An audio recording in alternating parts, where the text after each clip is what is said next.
la spécificité des anticorps, on cherche à montrer que la reconnaissance du site antigénique 5.3 de la protéine P24 s'effectue grâce aux acides aminés des zones hypervariables des fragments Fab.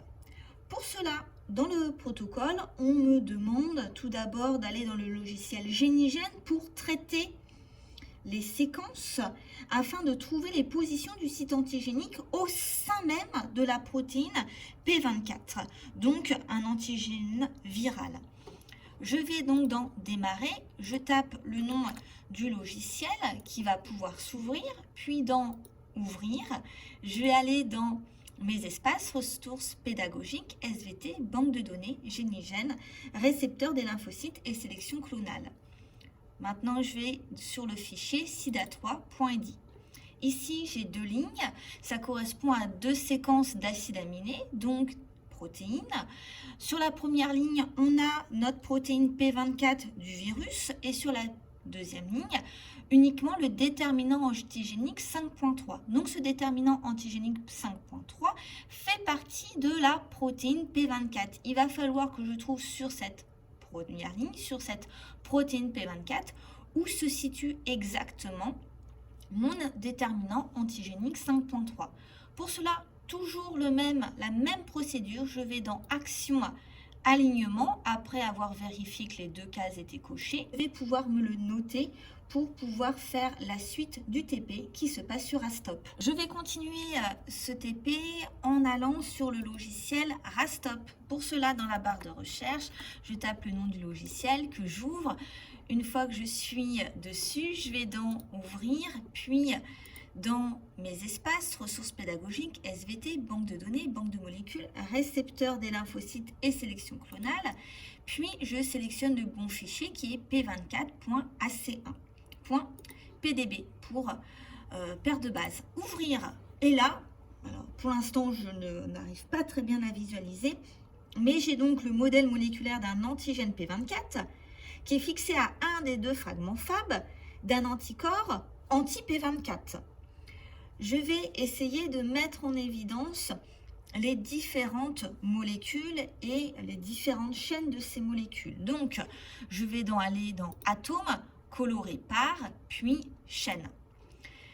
Alors, afin de savoir exactement ce que j'ai sous les yeux, je vais cliquer à un endroit donné, par exemple sur la couleur bleue, et là en bas, je vais voir chaîne P. D'après les informations qui me sont fournies, la chaîne P correspond à la protéine P24 du virus. Si je vais sur la partie verte, je vois chaîne L. Donc la chaîne L est la chaîne légère de la partie variable de l'anticorps anti-P24. Et enfin, la chaîne rouge, pas vraiment de surprise, c'est la dernière possibilité. Ça correspond à la partie variable de la chaîne lourde H de mon anticorps anti-P24. Je reprends mes notes et que je vois que au sein de ma protéine P24, on a un déterminant antigénique 5.3 situé entre les acides aminés 65 et 75 de cette protéine P24. Donc, je vais dans l'outil écriture, puis je tape étoile P qui va permettre de sélectionner les acides aminés spécifiques à cette chaîne dans le logiciel, donc à cette protéine P24. Et je vais sélectionner sur cette protéine P24 les acides aminés compris entre le 65e et le 75e, donc acides aminés de ma chaîne. Je mets OK et en bas, je vois écrit qu'il y a 90 atomes de sélectionnés. Je vais pouvoir, par exemple, les mettre en sphère.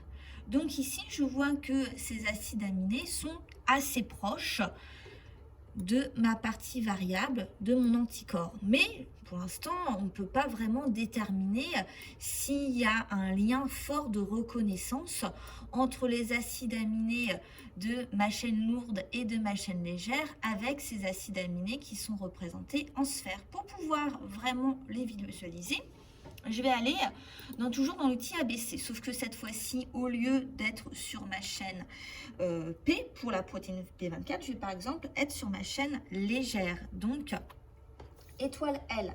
Pour savoir quels sont les acides aminés que je vais sélectionner, je regarde sur mes ressources. Et je vois dans le document 2 que pour la chaîne légère, il y a vraiment 3 acides aminés qui sont hyper variables au sein de ma chaîne. Ce sont les acides aminés 27, 48 et 96.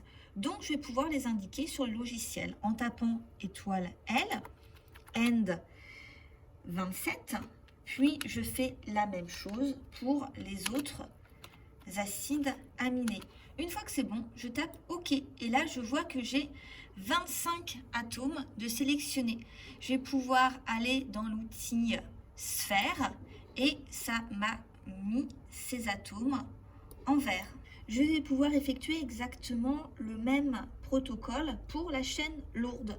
Donc pour la chaîne lourde, je vais dans l'outil ABC, puis je vais taper étoile H, puisque ça correspond H à ma chaîne lourde.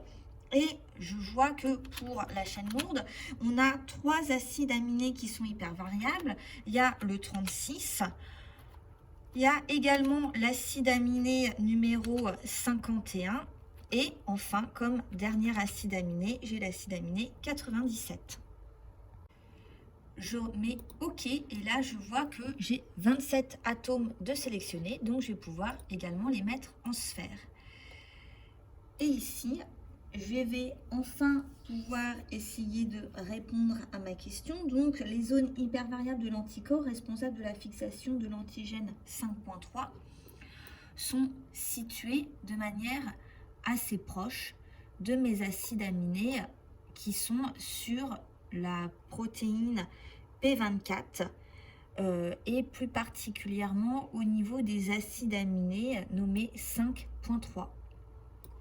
J'ai donc ici déterminé comme quoi on a montré que la reconnaissance du site antigénique 5.3 ici de la protéine P24, représentée en bleu foncé, s'effectue grâce aux acides aminés qui sont en sphère ici, des zones hypervariables, des fragments Fab, donc qui est là.